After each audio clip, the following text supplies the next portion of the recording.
الثانی دوسری دلیل انہ مرکب من الاصوات والحروف، کلام مرکب ہے اصوات یعنی آواز اور حروف سے، التی حروف کی خصوصیت کیا ہے، التی یعدم السابق منها بوجود لاحق،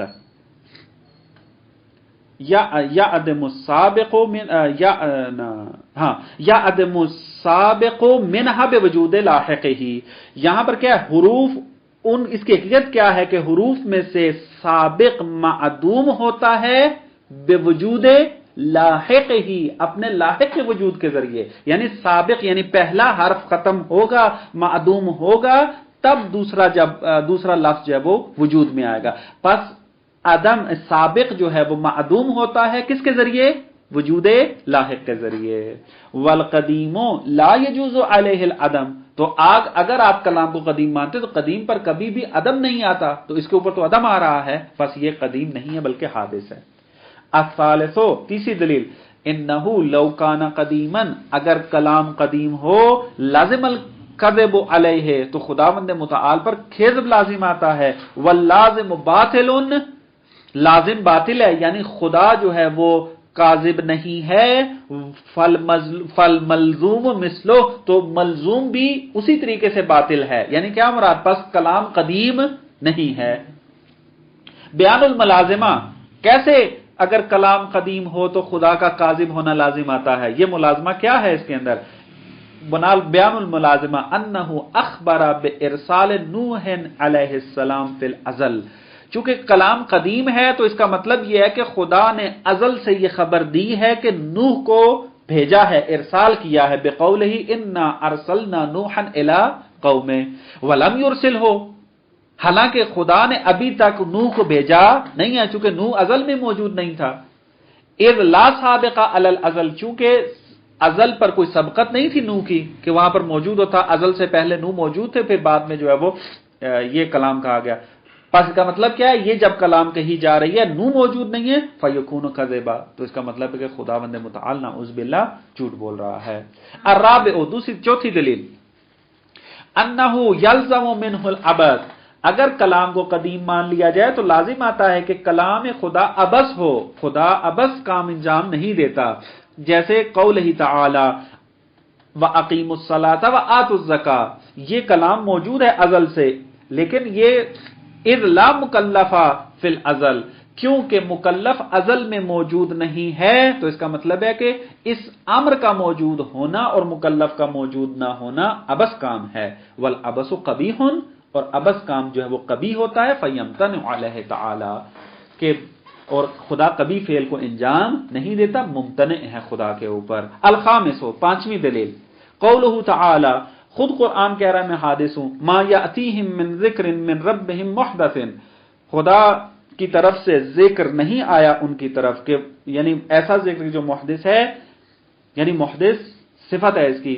محدث جس کو تازہ یعنی محدث ذکر محدث خدا کی طرف سے نہیں آیا، الا استمعوہ، مگر یہ کہ انہوں نے اس کو سنا، وہم یلعبون مثلا، والذکر هو القرآن، اور یہاں پر ذکر سے مراد قرآن ہے، لقولہ تعالی، کیونکہ خود خدا اس کو ذکر کہہ رہا ہے، انا نحن نزلنا الذکر وانا له لحافظون وانه لذکر لک ولقومک وصفہ بالحدوث فلا یکون قدیما، خود قرآن اپنے آپ کو جو ہے وہ متصف کر رہا ہے حدوث کے ساتھ، یعنی خدا اپنے آپ کو صفت حدوث کے ساتھ متصف کر رہا ہے، فلا یکون قدیما، اس کا مطلب ہے یہ قدیم نہیں ہے۔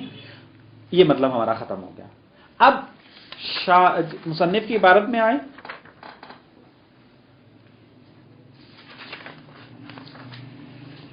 دیکھیں السابعۃ انہ تعالی متکلم بالاجماع، خداوند متعال متکلم ہے، اجماع ہے تمام مسلمین کا، والمراد، اور کلام سے مراد ہماری کیا ہے، الکلام الحروف والاصوات المسموعۃ المنتظمہ، کلام وہ حروف اور اصوات ہیں کہ جو سنے جاتے ہیں اور نظم ہوتا ہے، ترتیب پائی جاتی ہے ان کے درمیان۔ ومعنى انہ تعالی متکلم، اور یہ جو خداوند متعال کو ہم کہتے ہیں کہ وہ متکلم، اس سے کیا مراد ہے کہ انہو یوجد الکلام فی جسم من الاجسام، کہ خداوند متعال کسی ایک جسم میں ایجاد کرتا ہے کلام کو. وتفسیر الاشاعرۃ غیر معقول، لیکن اشاعرہ نے جو تفسیر کی ہے کلام کی وہ معقول نہیں ہے، قابل فہم نہیں ہے. اب دیکھیں یہاں پر فقول المصنف، آج والی بات، فقول المصنف وتفسیر الاشاعرۃ غیر معقول، مصنف نے جو یہ کہا ہے کہ اشاعرہ کی تفسیر غیر معقول ہے، یہ اشارۃ الی ما ذکرناہ فی ہذہ المقدمات، اس کی تفصیل ہم نے ذکر کر دی ہے مقدمات کے اندر. یہ اشارہ اسی بات کی طرف ہے کہ جس کو ہم نے مقدمات میں ذکر کیا، یعنی کلام نفسی کا قائل ہونا اور پھر ان کے قدیم ہونے کا قائل ہونا. یہ کلام کی بات ہماری ختم ہو جاتی ہے. 8ویں صفت جو ہے یہ بھی پڑھ لیتے ہیں چونکہ آسان ہے، ترجمہ فقط کرتے ہیں اس کا، اور ہماری یہ صفات ثبوتیہ کی بات آج تمام ہو جائے گی. قال الثامنۃ، 8ویں صفت کیا ہے؟ انہ تعالی صادق، خدا سچا ہے، جو بھی خبر دی ہے اس نے قرآن کے اندر یا کسی بھی صحیفے کے اندر یا کسی بھی طریقے سے، تو خدا اپنی اس بات میں سچا ہے. لأن الکذب قبیح بالضرورہ، کیونکہ خداوند متعال پر کذب محال ہے، بدیہی ہے، یہ حتمی ہے. واللہ تعالی منزہ عن القبیح، اور خدا کذب چونکہ قبیح ہے اور قبیح خدا اس سے منزہ ہے. لاستحالۃ النقص علیہ، چونکہ خداوند متعال کمال مطلق ہے اور نقص اس پر محال ہے. اقول من صفات الثبوتیۃ کونہ صادقا، خداوند متعال کی صفات ثبوتیہ میں سے ایک صفت صادق ہونا ہے. والصدق، اب صدق کی تعریف کرتے ہیں. صدق کسے کہتے ہیں؟ هو الاخبار مطابق، صدق اس اخبار کو کہا جائے یا اس اخبار کو کہا جاتا ہے، اس خبر کو کہا جاتا ہے کہ جو مطابق للواقع ہو. یعنی ابھی دن ہے، میں کہتا ہوں دن نکلا ہوا ہے، تو یہ خبر میری مطابق للواقع ہے، پس یہ سچی ہے. والکذب هو الاخبار غیر المطابق، اگر اخبار ہے، اخبار بھی ہے، خبر سے لے لیں گے، اخبار یعنی خبر دینا جو ہے وہ. یہ کذب کس کو کہیں گے؟ اس خبر کو کہیں گے کہ جو غیر مطابق ہو. یعنی دن نکلا ہوا ہے لیکن میں کہتا ہوں رات ہے، تو یہ غیر مطابق للواقع ہے، پس یہ جھوٹ ہے. لأنہ لو لم یکن صادقا لکان کاذبا، خداوند متعال اگر سچا نہ ہو تو اس کا مطلب ہے کہ وہ جھوٹا ہے. وہو باطل، اور یہ نہیں ہو سکتا کہ خداوند متعال جھوٹا ہو. کیوں؟ لأن الکذب قبیح ضرورتاً، کیونکہ کذب قبیح ہے اور ضرورتاً یعنی بدیہی ہے یہ بات کہ کذب قبیح ہے، سب مانتے ہیں اس کو. فیلزم اتصاف الباری تعالی بالقبیح، اور اگر خداوند متعال فرض کرے نعوذ باللہ جھوٹا ہو تو اس کا مطلب ہے کہ خداوند متعال قبیح کے ساتھ متصف ہو رہا ہے. وہو باطل لما یاتی، اور یہ بات آئے گی، ہم ثابت کریں گے خدا کبھی بھی قبیح فعل کے ساتھ متصف نہیں ہو سکتا، انجام نہیں دے سکتا اس کو. وَأَيْضًا، یہ ایک دلیل تھی قبیح ہونے کے راستے سے آئے. کذب چونکہ قبیح ہے اور خدا قبیح فعل کو انجام نہیں دیتا، بس خدا جھوٹا نہیں ہو سکتا. اب دوسرے طریقے سے وارد ہوتے ہیں. وَأَيْضًا الْكِذْبُ نَقْصٌ، جھوٹ بولنا ایک نقص ہے. انسان کب جھوٹ بولتا ہے؟ کہ جب اس کے اندر نقص پایا جاتا ہو، غلط اخلاق رکھتا ہو. والباری تعالی منزہ عن النقص، اور خداوند متعال نقص سے منزہ و مبرہ ہے، کیونکہ وہ کمال مطلق ہے، مطلق الکمال ہے. تو چونکہ اس کے اندر نقص موجود نہیں ہے، پس وہ کذب بھی نہیں رکھتا. یہاں تک ہماری بات صفات ثبوتیہ میں تمام ہو گیا الحمدللہ. انشاءاللہ صفات سلبیہ آئندہ درس سے. والسلام علیکم ورحمۃ اللہ.